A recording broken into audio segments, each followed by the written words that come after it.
ونشهد أن سيدنا مولانا محمدا عبده ورسوله أما بعد فقد قال الله تبارك وتعالى في القرآن المجيد والفرقان الحميد فأعوذ بالله من الشيطان الرجيم بسم الله الرحمن الرحيم يا أيها الناس اتقوا ربكم الذي خلقكم من نفس واحدة آمنت بالله صدق الله مولانا العظيم وبلغنا رسوله النبي الأمي الكريم ونحن على ذلك لمن الشاهدين والشاكرين والحمد لله رب العالمین۔ آئیے سب سے پہلے ہم اور آپ سبھی حضرات مل کر نبی اکرم نور مجسم رحمت عالم تاجدار عرب و عجم محمد مصطفیٰ صلی اللہ تعالی علیہ وسلم کے مقدس بابرکت پر عظمت بارگاہ میں بآواز بلند درود پاک کا نذرانہ پیش کریں اور پڑھیں اللہم صلی علی سیدنا شفیعنا حبیبنا مولانا محمد بارک وسلم صلاۃ و سلام علیک یا رسول اللہ صلی اللہ تعالی علیہ وبارک وسلم۔ کافی دیر سے آپ حضرات نعت و منقبت کے اشعار سماعت فرما رہے تھے، وقت زیادہ ہو چکا ہے، موسم ساتھ نہیں دے رہا ہے، لہذا کچھ دیر آپ حضرات کے سامنے نبی کونین صلی اللہ علیہ وسلم کا ذکر جمیل کیا جائے گا۔ آپ حضرات سے گزارش ہے کہ انتہائی سنجیدگی اور متانت کے ساتھ تشریف رکھیں۔ جہاں ذکر حبیب ہوتا ہے خود خدا بھی قریب ہوتا ہے۔ ان کی محفل میں بیٹھنے والا آدمی خوش نصیب ہوتا ہے۔ کیف و سرور عشق کے سانچے میں ڈھل کے آ، کیف و سرور عشق کے سانچے میں ڈھل کے آ، یہ محفل رسول ہے آنکھوں سے چل کے آ، بزم رسول سید کونین ہے یہاں، بزم رسول سید کونین ہے یہاں، وہ آئیں گے مدینے سے تو گھر سے چل کے آ، وہ آئیں گے مدینے سے تو گھر سے چل کے آ۔ ایک مرتبہ بآواز بلند درود پاک پڑھنے اللہم صلی علی سیدنا شفیعنا حبیبنا مولانا محمد بارک وسلم صلاۃ و سلام علیک یا رسول اللہ صلی اللہ تعالی علیہ وبارک وسلم۔ آپ نے نعت پاک کے اشعار سماعت فرمائے۔ شاعری کرنا کوئی آسان کام نہیں ہوتا ہے، بلکہ شاعری کے لیے بہت ہی محنت کی ضرورت ہوتی ہے۔ کوئی غزل کی دنیا میں طبع آزمائی کرتا ہے، کوئی نعت و منقبت کے اشعار لکھتا ہے اور کوئی مرثیہ لکھتا ہے، مگر الگ الگ شعراء حضرات کلام لکھتے ہیں، اور شاعری کرنے کے لیے کوئی رات کی تنہائی میں اٹھ کر قلم کاغذ لیتا ہے اور کوئی مصرع گھنٹوں کے بعد تیار ہوتا ہے تو اسے لکھ لیتا ہے۔ کبھی کبھی ایک شعر کہنے کے لیے کئی گھنٹے گزر جاتے ہیں۔ غرضے کی شاعری کوئی رات کی تاریکی میں اور تنہائی میں اٹھ کر کرتا ہے، کوئی شاعری دن کے اجالے میں کرتا ہے، کوئی شاعری باغ اور باغیچے میں بیٹھ کر کرتا ہے، کوئی ندی اور دریا کے کنارے سرد ہواؤں کے ماحول میں شاعری کرتا ہے۔ مگر آج میں ایک ایسے شاعر کا ذکر آپ کے سامنے کروں گا کہ جن کا کلام آپ نے 12 جلسوں میں سماعت فرمایا ہے اور وہ مشہور کلام ہے، مگر لکھنے والے کا نام شاید آپ نے اس سے پہلے سنا یا نہیں۔ وہ کلام آپ نے 12 سنا ہے اور اس کلام کے لکھنے والے ہیں حضرت علامہ مولانا سید کافی کفایت علی شہید رحمت اللہ تعالی علیہ۔ حضرت سید کفایت علی مراد آبادی رحمت اللہ تعالی علیہ نے ہندوستان سے تن کے گورے من کے کالے انگریزوں کو بھگانے کے لیے جان کی بازی لگا دی، اور جب آپ کو انگریزوں نے گرفتار کر لیا، گرفتار کرنے کے بعد آپ کو اتنی دردناک سزا دی گئی کہ کفایت علی کافی مراد آبادی کے جسم پر استری پریس گرم کرنے کے بعد بدن پر دوڑائی گئی، اور جو زخم تھے جسم پر نمک اور مرچ اس میں ڈالا ان انگریزوں نے، یہاں تک کہ جب کفایت علی مراد آبادی کو پھانسی کی سزا سنا دی گئی اور آپ کو پھانسی کی سزا کا جب اعلان کیا گیا، پھانسی کی سزا سنا دی گئی، تو کفایت علی کافی مراد آبادی آپ موت کی سزا سن کر کے گھبرائے نہیں، موت کی سزا سن کر کے آپ وارفتہ قتل گاہ کی طرف چل پڑے، اور آپ کی زبان پر یہ جاری تھا کوئی گل باقی رہے گا نہ چمن رہ جائے گا، کوئی گل باقی رہے گا نہ چمن رہ جائے گا، پر رسول اللہ کا دین حسن رہ جائے گا۔ ہم سفیروں باغ میں ہے کوئی دم کا چہچہا، ہم سفیروں باغ میں ہے کوئی دم کا چہچہا، بلبلیں اڑ جائیں گی سونا چمن رہ جائے گا۔ اطلسو کم خواب کی پوشاک پہ نازا نہ ہو، اطلسو کم خواب کی پوشاک پہ نازا نہ ہو، اس تنے بے جان پہ خاکی کفن رہ جائے گا۔ اور عقیدے کا شعر سید صاحب نے پوری دنیا کو دے کر کے یہ بتا دیا، انہوں نے فرمایا کہ جو پڑھے گا صاحب لولاد کے اوپر درود، جو پڑھے گا صاحب لولاد کے اوپر درود، آگ سے محفوظ اس کا تن بدن رہ جائے گا۔ جو پڑھے گا صاحب لولاد کے اوپر درود، آگ سے محفوظ اس کا تن بدن رہ جائے گا۔ اور سب فنا ہو جائیں گے کافی ہو لیکن حشر تک، سب فنا ہو جائیں گے کافی ہو لیکن حشر تک، نام پاک مصطفیٰ وہ پنجتن رہ جائے گا۔ پوری امت مسلمہ کو آپ نے یہ پیغام دے دیا۔ پتا چلا کہ آپ نے پھانسی کا پندہ چوننے سے پہلے، تختۂ دار پر کھڑے ہونے سے پہلے ایک امت رسول کے لوگوں میں حوصلہ دے دیا، اور وہی کفایت علی مراد آبادی جب آپ کو پھانسی دے دی گئی تو آپ کی پھانسی کے بعد 35 سال گزر جب گیا، 35 سال گزرنے کے بعد آپ کی قبر مبارک کھل گئی، تو کفایت علی شہید مراد آبادی کو جو انگریزوں نے پھانسی دیا تھا، 35 سال گزرنے کے بعد آپ کی قبر جب کھل گئی تو لوگوں نے دیکھا کہ 35 سال پہلے جیسے آپ کو دفن کیا گیا تھا ویسے ہی آپ کا جسم بھی سلامت ہے، آپ کا کفن بھی سلامت ہے۔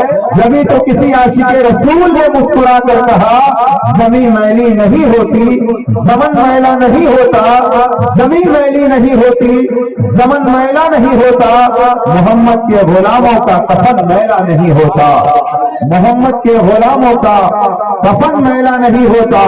پتا چلا جو غلام مصطفیٰ ہے اس کا کفن تک میلا نہیں ہوتا، اس کا کفن تک پرانا نہیں ہوتا، اور شہید اپنی قبر میں زندہ ہوتے ہیں، اور شہید کی شہادت کی گواہی قرآن نے دی ہے، اور شاعر نے یوں کہا زندہ ہو جاتے ہیں جو مرتے ہیں حق کے نام پر، زندہ ہو جاتے ہیں جو مرتے ہیں حق کے نام پر۔ اللہ اللہ موت کو کس نے مسیحا کر دیا، اللہ اللہ موت کو کس نے مسیحا کر دیا۔ تو ہم مسلمانوں کو یہ پیغام دے دیا سید کفایت علی مراد آبادی رحمت اللہ تعالی علیہ نے کہ مسلمان موت سے کبھی نہیں ڈرتا، مسلمان جیتا ہے تو اپنے نبی کے لیے جیتا ہے، اور مسلمان مرتا ہے تو اپنے نبی کے لیے مرتا ہے۔ یہ بارش یہ ہمارے اور آپ کے لیے کبھی کبھی آزمائش بن جایا کرتی ہے، لیکن مسلمان کبھی بھی بارش سے گھبراتا نہیں ہے۔ مجھے یاد آ رہا ہے اللہ والے کی شان یہ ہے کہ حضرت غوث پاک رضی اللہ تعالیٰ عنہ کی پھوپھی جن کا نام ہے عائشہ۔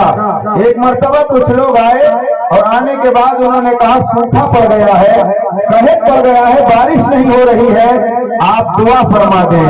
تو غوث پاک کی پھوپھی کا انداز آپ ملاحظہ فرمائیں، غوث پاک کی پھوپھی نے اس وقت دعا نہیں کیا بلکہ آپ نے اپنے آنگن میں جھاڑو لگا دیا۔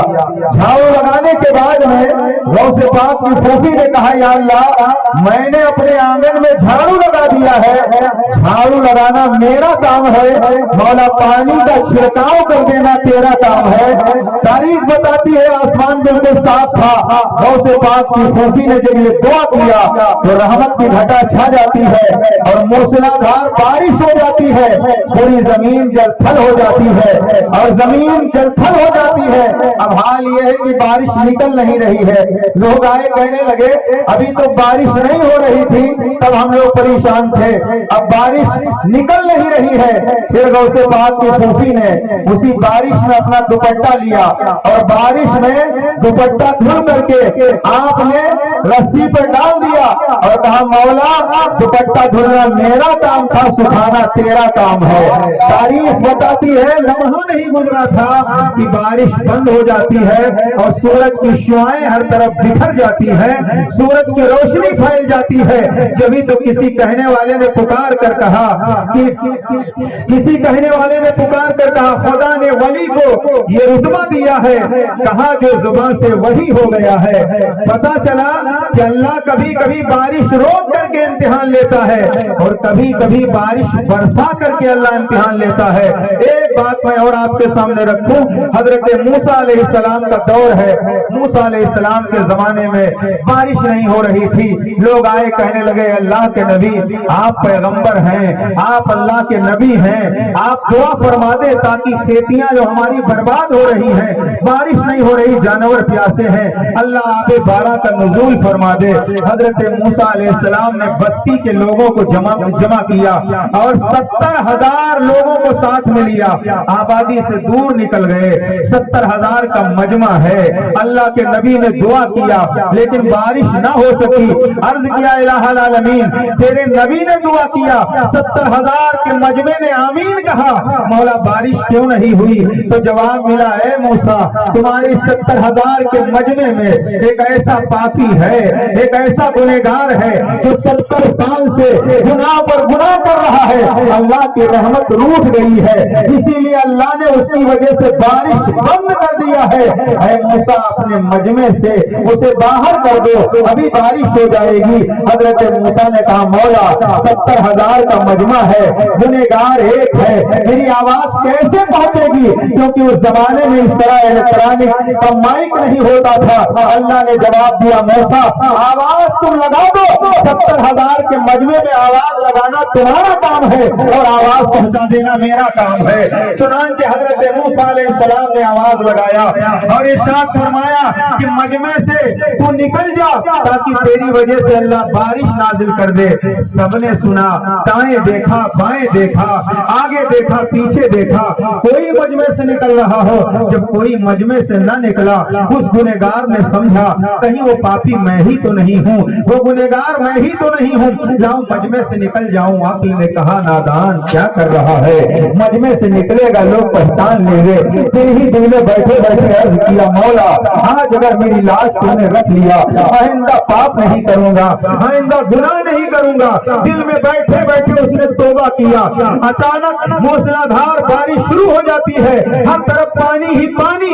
حضرت موسیٰ کہتے یا اللہ ہم نے دعا کیا، 70,000 کے مجمع نے دعا کیا لیکن بارش نہیں ہو سکی، لیکن مجمع سے کوئی باہر نکلا بھی نہیں، بارش کیسے ہو گئی؟ تو جواب ملا اے موسیٰ جس کی وجہ سے بارش نکلن رکی ہوئی تھی اسی کی وجہ سے بارش ہو گئی۔ عرض کیا مولا ہم پہچانے وہ پاپی ہے کون؟ تو کتنا رحیم ہے وہ مولا، کتنا کریم ہے وہ مولا۔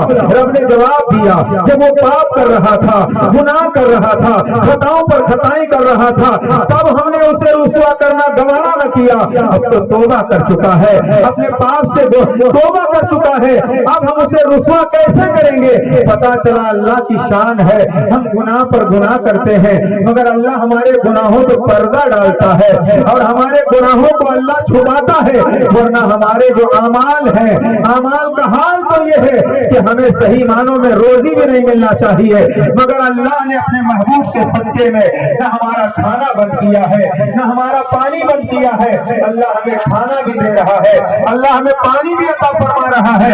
معلوم یہ ہوا کہ ہمارا امتحان اللہ لیتا ہے، اور امتحان میں جب بندہ کامیاب ہو جاتا ہے تو پھر بندے کو اس کو جزا مل جایا کرتی ہے۔ میں باتوں کو نہ پھیلا کر توجہ سے آپ سن رہے ہیں، چونکہ یہ محفل شادی کے لیے منعقد ہے، اس لیے اسی مناسبت سے میں نے قرآن پاک کے سورہ نساء سے جو آیت پڑھی ہے توجہ سے آپ سماعت فرما لیں۔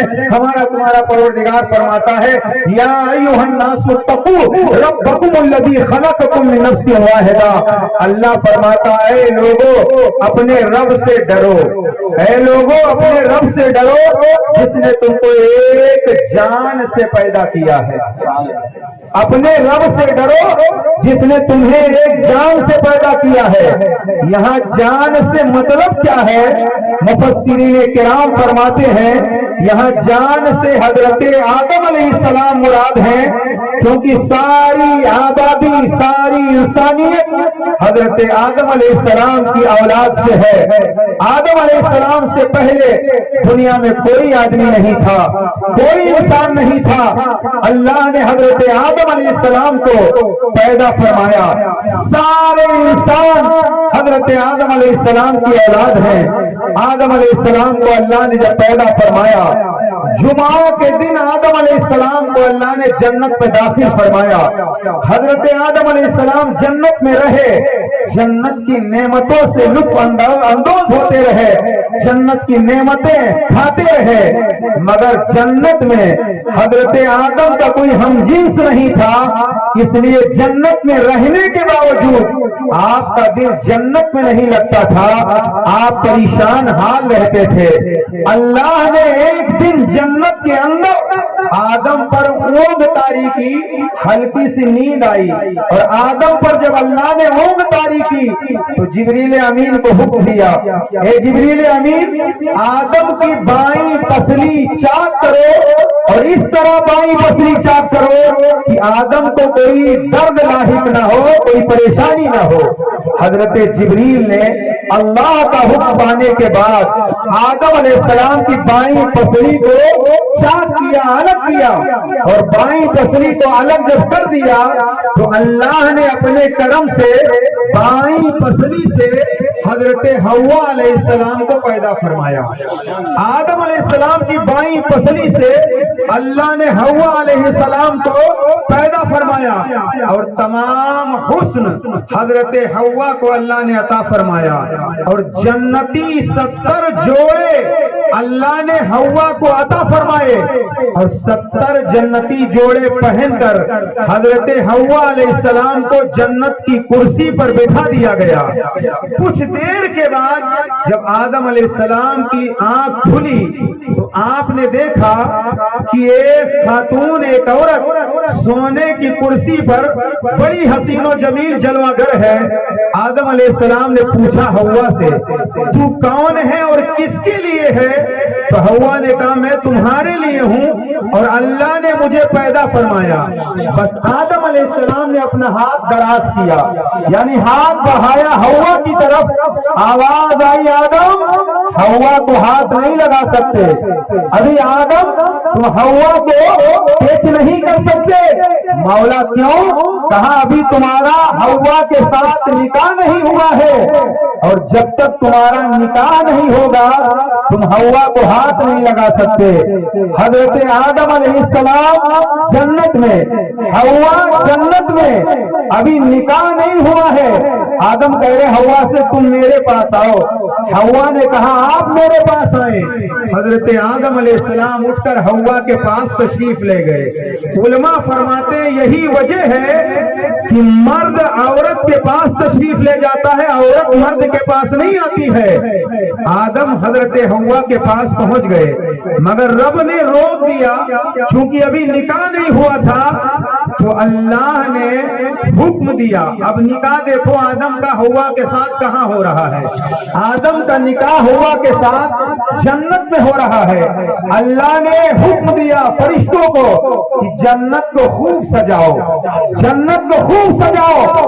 جنت کو خوب سجا دیا گیا. جب جنت کو خوب سجا دیا گیا تو اللہ نے فرمایا تمام فرشتوں سے کہ تم سب کے سب شجر طوبہ کے نیچے جمع ہو جاؤ. یہ شجر طوبہ کیا ہے؟ یہ شجر طوبہ ہے کیا؟ جب میں نے کتابوں کا مطالعہ کیا تو پتا چلا شجر طوبہ, شجر کہتے ہیں درخت کو, شجر طوبہ جنت میں ایک درخت ہے, اس درخت کا نام شجر طوبہ ہے. اور وہ درخت اتنی لمبائی اس درخت کی ہے کہ اللہ کے علاوہ اس درخت کی لمبائی کا کسی کو علم نہیں ہے. البتہ رسول پاک نے ارشاد فرمایا شجر طوبہ جو درخت ہے اس کا سایہ اتنا وسیع ہے کہ ایک گھوڑے پر بیٹھ کر اگر 100 سال تک اس سائے میں کوئی گھوڑا پر بیٹھ کر چلتا رہے 100 سال مکمل ہو جائیں گے مگر اس درخت کا سایہ ختم نہیں ہوگا. وہ ہے شجر طوبہ اور وہ جنت میں ہے. اللہ نے حکم دیا تمام فرشتوں کو شجر طوبہ کے نیچے اکٹھا ہو جائیں. جنت کے اس درخت شجر طوبہ کے نیچے تمام فرشتے جمع ہو گئے. اب اللہ نے اپنی شان بیان کی, اللہ نے اپنی شان بیان کی. سننے والے فرشتے ہیں, آدم و حوا کا نکاح ہو رہا ہے, شان بیان کرنے والا خود خدا ہے. آدم و حوا کے نکاح سے پہلے اللہ نے اپنی شان بیان کی اور فرشتے سننے والے, اور اس کے بعد اللہ نے آدم کا جب نکاح کیا, اللہ نے آدم کا نکاح حوا کے ساتھ جب کیا تو گواہ کون بنے؟ گواہ فرشتے بنے. اور اللہ نے اپنی شان بیان کیا اور آدم کا نکاح اللہ نے جنت میں حوا کے ساتھ کر دیا. پتا چلا نکاح وہ سنت ہے کہ زمین پر نہیں, سب سے پہلا جو نکاح ہوا ہے آدم و حوا ہمارے اور آپ کے باپ اور ماں کا, وہ جنت کے اندر ہوا ہے. جب نکاح ہو گیا تب آدم نے پھر ہاتھ لگانا چاہا تو آدم سے حوا نے کہا آدم مجھے ہاتھ لگانا چاہے تو میرا مہر تو ادا کر دو, میرا مہر تو ادا کر دو. تو حوا نے جب کہا میرا مہر ادا کر دو تو آدم نے عرض کیا مولا میں مہر میں کیا چیز دوں, مہر میں کیا چیز دوں, سونا دوں؟ جواب ملا نہیں. مولا چاندی دوں؟ جواب ملا نہیں. مولا ہیرے جواہرات دوں؟ جواب ملا نہیں. آدم کہتے مولا مہر میں کیا دوں؟ مولا نماز پڑھوں؟ جواب ملا نہیں. مولا روزہ رکھوں؟ جواب ملا نہیں. مولا تیری تسبیح پڑھوں؟ جواب ملا نہیں. مولا پھر کیا کروں؟ اللہ نے فرمایا میرے حبیب پر 10 مرتبہ درود پاک پڑھو, یہی حوا کا مہر ہے. آدم علیہ السلام نے 10 مرتبہ ہمارے تمہارے آقا پر درود پڑھا اور یہی درود حوا کا مہر مقرر کر دیا گیا. یہی درود حوا کا مہر مقرر کر دیا گیا. گویا آدم علیہ السلام نے 10 مرتبہ ہمارے تمہارے نبی پر درود پڑھا اور یہی حوا کا مہر مقرر ہوا. اب آپ ذرا سوچیں اور غور فرمائیں, درود و سلام سے کہاں تک بھاگیں گے لوگ, درود و سلام سے کہاں تک بھاگیں گے لوگ. ارے ہماری ماں, ایک نقطہ آ گیا ہے توجہ, ہماری ماں آدم پر حلال تب ہوئی جب مصطفیٰ پر انہوں نے درود پڑھا. آدم پر حوا حلال تب ہوئی جب آدم نے مصطفیٰ پر درود پڑھا. اور رب نے قرآن میں اعلان کیا یا ایھا الذین آمنوا صلوا علیہ وسلموا تسلیما, اے ایمان والو محبوب پر درود پڑھو تاکہ میں تم پر دوزخ حرام کر دوں, اور محبوب پر سلام پڑھو تاکہ جنت حلال کر دوں. محبوب پر سلام پڑھو باقی جنت حلال کر دوں۔ آدم کا نکاح ہو گیا، آدم کا اور حوا کا نکاح جنت میں ہو گیا، درود مہر مقرر ہوا۔ اب آپ توجہ سے سنیں، حضرت آدم علیہ السلام کی بائیں پسلی سے حوا کو اللہ نے بنایا۔ ایک سوال پیدا ہوتا ہے کہ آدم علیہ السلام کو اللہ نے داہنی پسلی سے کیوں نہیں پیدا کیا؟ آدم کو، حوا کو آدم کی داہنی پسلی سے کیوں نہیں پیدا کیا؟ حالانکہ داہنا اللہ کو پسند ہے۔ جوتا پہنو تو پہلے داہنا پیر ڈالو، مسجد میں داخل ہو تو پہلے داہنا پیر ڈالو، داہنے کی اہمیت زیادہ ہے۔ مگر حوا کو جب بنایا گیا، یہ نقطہ میں آپ کے سامنے پہلی بار بیان کر رہا ہوں، مگر آدم کے بائیں پسلی سے حوا کو کیوں بنایا گیا، داہنی پسلی سے حوا کو کیوں نہیں پیدا کیا گیا؟ تو سنو، عیسائیوں کے یہاں عورت کا مرتبہ کیا ہے، یہودیوں کے یہاں عورت کا مرتبہ کیا ہے، اور اسلام میں عورت کا مرتبہ کیا ہے؟ عیسائیوں کے یہاں عورت کا مرتبہ یہ ہے کہ عیسائی کہتے ہیں عورت سر کا تاج ہے، عیسائی کہتے ہیں عورت سر کا تاج ہے، اور یہودی کہتے ہیں عورت پیر کی جوتی ہے۔ عیسائی کہتے ہیں عورت سر کا تاج، یہودی کہتے ہیں عورت پیر کی جوتی۔ اب سنو، بائیں پسلی سے آدم کی بائیں پسلی سے حوا کو اس لیے پیدا کیا کہ بائیں طرف ہوتا ہے دل، بائیں طرف ہوتا ہے دل۔ اللہ نے حوا کو بائیں پسلی سے پیدا کر کے عورت کا مقام متعین کر دیا۔ ہے دنیا والوں، عورت نہ سر کا تاج ہے، عورت نہ پیر کی جوتی ہے، بلکہ عورت دل کا قرار ہے، عورت دل کا سکون ہے، عورت دل کی آرزو ہے۔ اسی لیے اللہ نے حوا کو بائیں پسلی سے پیدا کیا، کیونکہ بائیں طرف دل ہوتا ہے۔ ہمارے تمہارے باپ آدم جنت میں تھے، مگر دل نہیں لگتا تھا، دل تب لگا جب حوا کو پیدا کیا گیا، حوا کو جنت میں بنایا گیا۔ معلوم یہ ہوا کہ اللہ نے اسی لیے بائیں پسلی سے حوا کو پیدا کیا تاکہ عورت کا مقام متعین ہو جائے، عورت کا مقام متعین ہو جائے۔ عورت ہمارے یہاں نہ پیر کی جوتی ہے، ہمارے یہاں نہ سر کا تاج ہے، عورت کا ہمارے یہاں مقام یہ ہے کہ جس دور میں عورت کے جس دور میں بچیوں کو زندہ دفن کیا جا رہا تھا، اس زمانے میں میرے آقا اعلان کر رہے تھے، الجنت تحت اقدام امہاتکم، جنت تمہاری ماں کے قدموں کے نیچے ہے۔ مذہب اسلام نے عورت کو جو مقام دیا ہے وہ دنیا کے کسی مذہب نے نہیں دیا ہے۔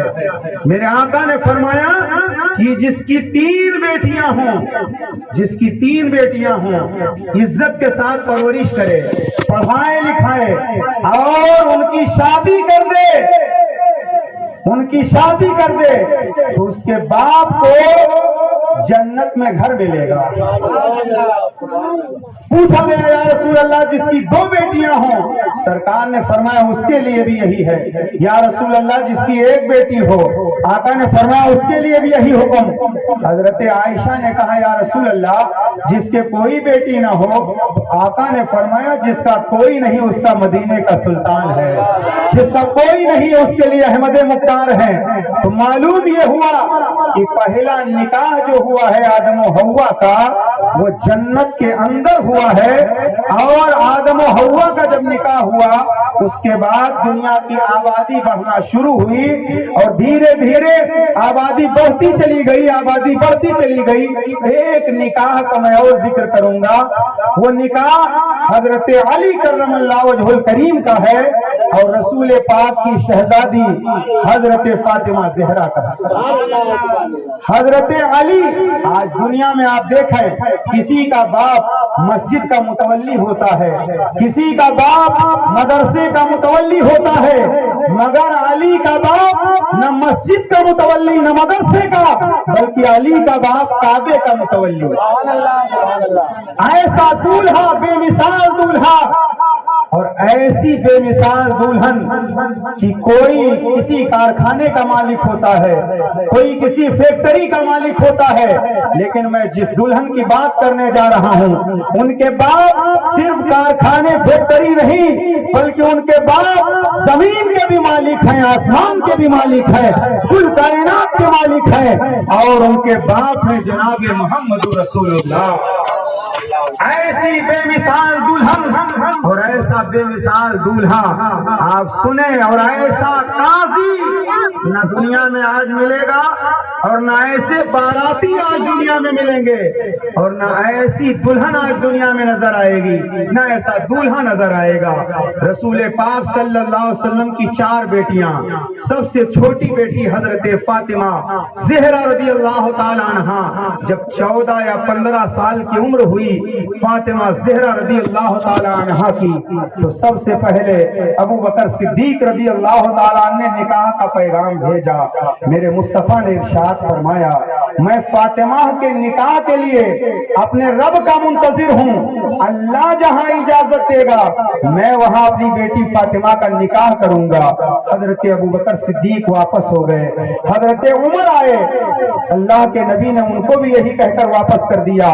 حضرت ابو بکر و عمر گئے، کہنے لگے کہ نہ معلوم کس کو حکم ملتا ہے اللہ کی طرف سے، چلو علی مرتضیٰ کے پاس چلا جائے۔ اس وقت علی مرتضیٰ اونٹ چرا رہے تھے، عمر ابو بکر رضی اللہ تعالیٰ عنہما دونوں حضرات گئے، جانے کے بعد کہنے لگے، اے علی تم رسول پاک کی بیٹی کو اپنے نکاح کے لیے مانگ لو، شادی کے لیے توکل لو۔ حضرت علی نے کہا میرے ساتھ کہاں نکاح ہوگا، میرے پاس تو خود کا مکان بھی نہیں ہے، میرے پاس تو رہنے کے لیے اپنا مکان بھی نہیں ہے۔ علی مرتضیٰ کی پرورش رسول پاک کے گھر میں ہوئی تھی، ان کا اپنا کوئی مکان نہیں تھا۔ ابو بکر و عمر سے فرماتے جب تمہارے ساتھ اللہ کے نبی نے اپنی شہزادی کا نکاح نہیں کیا تو ہمارے ساتھ کہاں ہوگا۔ ابو بکر و عمر نے کہا جا کر کے پیغام لے جانے میں نقصان کیا ہے، پیغام لے جا کر کے تو دیکھو۔ علی مرتضیٰ نے وضو کیا، وضو کرنے کے بعد وہاں سے روانہ ہوئے اور سیدھے رسول رحمت صلی اللہ علیہ وسلم کی خدمت میں پہنچے اور نظریں جھکا کر بیٹھ گئے۔ میرے آقا نے ارشاد فرمایا علی کیوں آئے ہو؟ یا رسول اللہ یوں ہی حاضر ہو گیا۔ آقا فرماتے کوئی مراد؟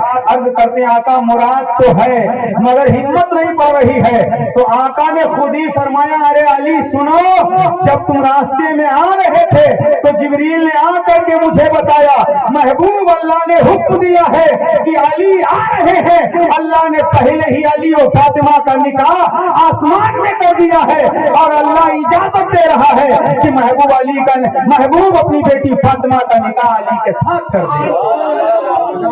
علی مرتضیٰ نے جب یہ سنا تو خوشی کا عالم نہ پوچھئے۔ آقا نے فرمایا جبریل اللہ نے حکم دیا ہے کہ علی آ رہے ہیں، محبوب اپنی بیٹی کا نکاح علی کے ساتھ کر دو، اپنا نکاح علی کے ساتھ اپنی بیٹی کا نکاح کر دو۔ چنانچہ رسول پاک صلی اللہ علیہ وسلم نے فرمایا علی نکاح کا انتظام کرو، علی نکاح کا انتظام کرو۔ سنو علی مرتضیٰ کہتے ہیں یا رسول اللہ میرے پاس تو کچھ ہے ہی نہیں۔ یہاں پر ایک بات سمجھو، میرے آقا کائنات کو دے رہے تھے، اگر چاہتے تو علی کو پیسہ دے دیتے، مال دے دیتے اور علی کا نکاح مصطفیٰ اپنے پیسے سے کروا دیتے۔ اگر مصطفیٰ اپنے پیسے سے اپنے خرچے سے علی کا نکاح کروا دیتے تو آج دنیا کے لوگ جا کر کے لڑکی والوں سے کہتے کہ تم ہی پورا خرچہ اٹھاؤ، کیونکہ خرچہ اٹھانا نبی کی سنت ہے۔ مگر میرے آقا دیکھ رہے تھے، میرے آقا نے فرمایا علی نکاح کا انتظام کرو۔ آقا میرے پاس تو کچھ ہے ہی نہیں۔ علی کچھ نہیں، آقا ایک تلوار ہے، ایک تلوار ہے اور ایک زرہ ہے۔ زرہ کہتے ہیں وہ لباس جو جنگ میں پہنا جاتا ہے، وہ لباس ہے۔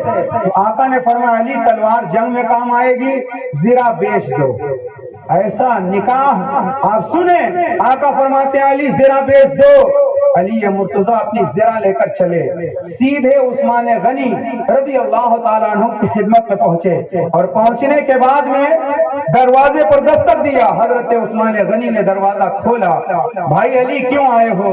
کہنے لگے میرا نکاح ہونے والا ہے اور یہ زرہ بیچنے کے لیے آیا ہوں۔ اللہ اکبر۔ عثمان غنی فرماتے کتنے میں بیچو گے؟ تو کہنے لگے آپ بتائیں۔ علی مرتضیٰ سے عثمان غنی نے فرمایا نہیں آپ بتائیں. علی مرتضیٰ نے کہا 400 درہم میں کام ہو جائے گا. 400 درہم میں آپ اس زرہ کو لے لیجئے. حضرت عثمان غنی نے زرہ کو ہاتھ میں لیا. فرمایا علی یہ زرہ تو وہ ہے جو اللہ کے رسول نے آپ کو عطا فرمائی تھی. نکاح کے ٹائم نہیں, نکاح کے ٹائم نہیں, بہت پہلے ایک جنگ میں انعام کے طور پر اللہ کے نبی نے وہ زرہ عطا فرمائی تھی, انعام کے طور پر. حضرت عثمان غنی کہتے ہیں کہ یہ زرہ تو اللہ کے رسول نے عطا فرمائی تھی, اور اے علی لہذا 400 تم نے متعین کیا ہے, 400 تمہاری طرف سے اور یہ 400 میری طرف سے, کیونکہ یہ زرہ اللہ کے نبی نے تمہیں عطا فرمائی ہے, لہذا 400 درہم تم نے مقرر کیا اور میں 400 درہم اپنی طرف سے دے رہا ہوں. اب سنو, اس کے بعد 800 درہم علی کو دیا. پھر حضرت عثمان غنی نے فرمایا نکاح کے وقت دولہا کو کچھ تحفہ دینا یہ سنت ہے. وہ زرہ ہاتھ میں لیا اور فرمایا علی تمہارا نکاح ہونے جا رہا ہے, یہ زرہ میری طرف تحفے میں رکھ لو, یہ زرہ میری طرف سے تحفے میں رکھ لو. حضرت عثمان غنی چاہتے تو یوں ہی عطا فرما دیتے, مگر انداز دیکھو تاکہ احسان نہ رہے, دینے کا انداز دیکھو. زرہ بھی واپس کر دیا, 800 درہم بھی دے دیا. حضرت علی مرتضیٰ نے کچھ خوشبو خریدی, ضرورت کے سامان خریدے اور سیدھے رسول پاک صلی اللہ علیہ وسلم کی خدمت میں پہنچے. میں نے کیا بتایا کہ ایسا قاضی, ایسا دولہا, ایسی دلہن اور ایسے باراتی. اب باراتی کون لوگ ہیں؟ ابو بکر صدیق ہیں, افضل الخلق بعد الانبیاء, بالتحقیق انبیاء اور رسول کے بعد ابو بکر جیسا روئے زمین پر پیدا ہی نہیں ہوا. باراتی حضرت سیدنا عمر ہیں, باراتی عثمان غنی ہیں, باراتی حضرت بلال ہیں, باراتی حضرت سعد, طلحہ, زبیر, صحابہ اکرام ہیں. اور یہ سارے لوگ اکٹھا ہوئے, میرے آقا صلی اللہ علیہ وسلم کھڑے ہوئے. آپ نے خطبہ پڑھا, آپ نے خطبہ پڑھا, اور خطبہ پڑھنے کے بعد میں نبی پاک صلی اللہ علیہ وسلم نے اپنی بیٹی فاطمہ کا نکاح علی کے ساتھ کر دیا, اور علی کے ساتھ نکاح کر دیا. اور ایک روایت میں یہاں تک آیا ہے کہ آقا نے اپنی بیٹی فاطمہ سے پوچھا تھا اے بیٹی اللہ کا حکم ہے, جبریل نے بتایا, لیکن پھر بھی میں تم سے تمہاری مرضی جاننا چاہتا ہوں, تمہاری مرضی جاننا چاہتا ہوں, تمہارا نکاح علی کے ساتھ کر دوں یا نہیں؟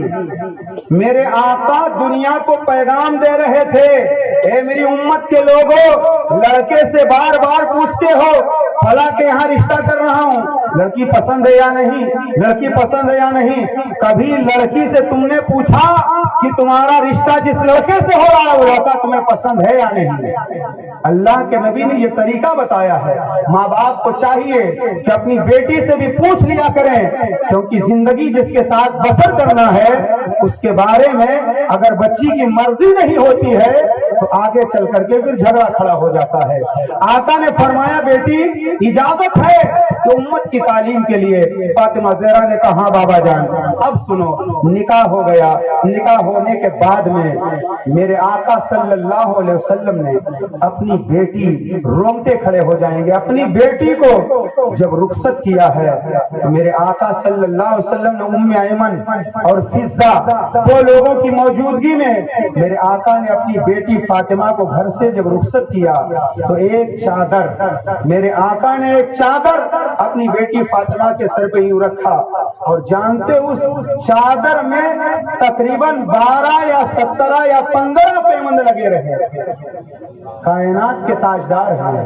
آقا فرماتے اشارہ کروں تو سونے چاندی کے پہاڑ میرے ساتھ چلے, مگر آقا اپنی بیٹی کو رخصت کر رہے ہیں تو پیوند سے چادر تطہیر جو پیوند سے پر تھی اسے اپنی بیٹی کے سر پہ رکھ دیا, اور میرے آقا کی آنکھوں میں آنسو آ گئے. فرمایا اے بیٹی فاطمہ, تمہاری ماں اگر سیدہ خدیجہ الکبریٰ حیات ہوتی, زندہ ہوتی, تو تمہیں بہت سارے تحفے تحائف دیتی.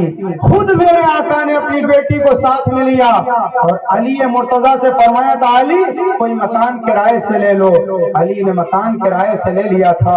میرے آقا نے اپنی بیٹی فاطمہ زہرا کو خود علی کے گھر گھر میرے آقا نے پہنچا دیا۔ اب ذرا سوچیں اور غور فرمائیں کہ مصطفیٰ جان رحمت نے کتنی سادگی کے ساتھ اپنی بیٹی فاطمہ کا نکاح کیا ہے۔ وہاں کوئی تماشے نہیں، وہاں کوئی خرافات نہیں، میرے آقا نے سادگی کے ساتھ اپنی بیٹی کا نکاح کر دیا۔ اور میرے آقا نے کوئی جہیز اپنی بیٹی کو نہیں دیا۔ میرے آقا چاہتے تو بہت کچھ دے سکتے تھے، لیکن میرے آقا جان رہے تھے میری امت میں بہت سارے ایسے لوگ بھی ہوں گے جو چھپر میں اپنی زندگی بسر کریں گے، جو غربت کے ماحول میں اپنی زندگی بسر کریں گے۔ آج آپ جائزہ لیں، سروے کریں، آج بہت ساری بچیاں صرف اس بنیاد پر ان کا نکاح نہیں ہو رہا ہے کہ ان کے ہاں مال نہیں ہے، ان کے ہاں دولت نہیں ہے، وہ بہت سارا جہیز نہیں دے سکتے، اس لیے بہت ساری بچیاں عمریں بڑھتی چلی جا رہی ہیں، کوئی رشتے کے لیے آنے کو تیار نہیں ہے۔ بہت پہلے کسی نے ایک شعر کہا تھا، وہ میرے ذہن میں آ رہا، سنیے، ہر وقت اس غریب کی بستی میں جان، ہر وقت اس غریب کی سولی پہ جان ہے، ہر وقت اس غریب کی سولی پہ جان ہے۔ بستی میں جس غریب کی لڑکی جوان ہے، بستی میں جس غریب کی لڑکی جوان ہے، آئے دن جہیز کی بیماری بڑھتی چلی جا رہی ہے۔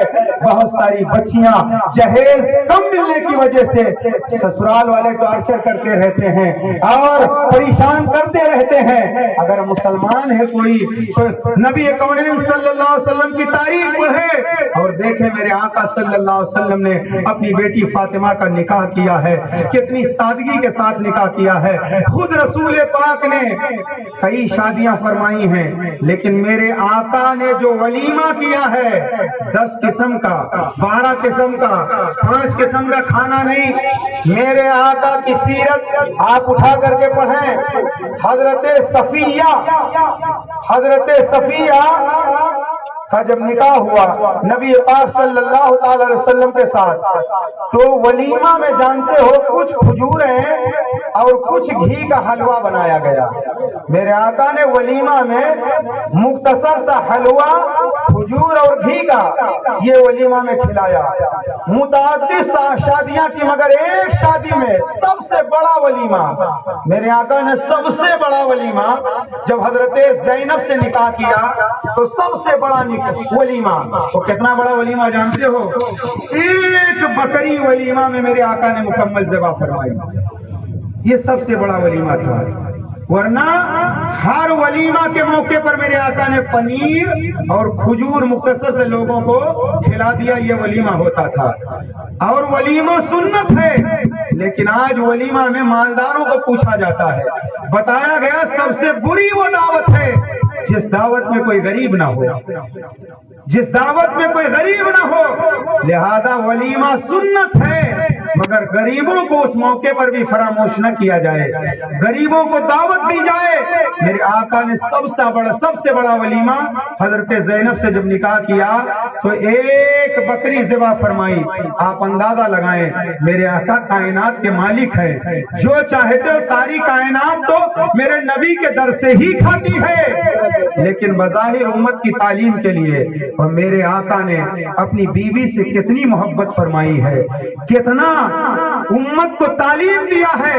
ایک دن میرے آقا صلی اللہ تعالی علیہ وسلم کی بیوی حضرت خدیجہ الکبریٰ رضی اللہ تعالی عنہا، حضرت خدیجہ سرکار کی پہلی بیوی ہے، حضرت خدیجہ سرکار کی پہلی بیوی، اور سرکار کا جب پہلا نکاح ہوا تو سرکار نے کسی 16 سال کی کنواری شہزادی سے شادی نہیں کیا۔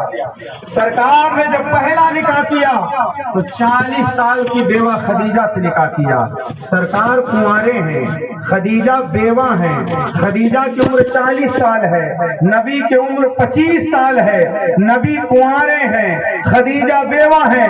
جب یہ مکہ کی سرزمین پر نکاح ہوا تو عرب کے لوگ پکار اٹھے، اے عبداللہ کے بیٹے، تمہارے لیے کنواریوں کی کمی نہیں تھی،